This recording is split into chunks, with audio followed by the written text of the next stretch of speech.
মদিনার ইসলামে আপনি চাঁদাবাজি দুর্নীতি কোথায় থেকে পাইলেন? মদিনার ইসলামে আপনি ফ্যাসিজম কোথায় পাইলেন?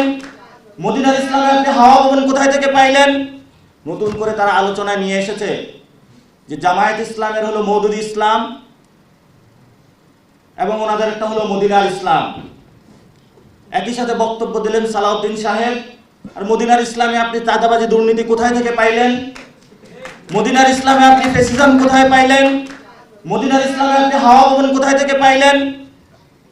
মদিনার ইসলামকে একটি শান্তির সমাজ প্রতিষ্ঠা করতে আমাদেরকে শিখিয়েছিল। তো মদিনার যদি আপনারা বাংলাদেশে কায়েম করতে চান তাহলে মদিনার সনদটা একটু ভালো করে পড়ে নেবেন, তাহলে জুলাই সনদের রেফারেন্সের কিছু না কিছু পাবেন সেখানে। কারণ জুলাই সনদে যে কথাগুলো বলা হচ্ছে, শান্তির যে নতুন একটি সাম্যের সোসাইটি প্রতিষ্ঠা করার কথা বলা হচ্ছে, সেগুলোই তো মদিনার সনদের ভাষ্যের কথা। তাহলে মদিনার সনদ কি আমাদেরকে দেখাচ্ছেন মদিনার যে জীবন সেটাকে আমাদেরকে রাজনৈতিকভাবে ওয়াশ করার জন্য, চোখে কিছু ধুলো দেওয়ার জন্য আপনাদের এই বক্তব্য দিচ্ছেন?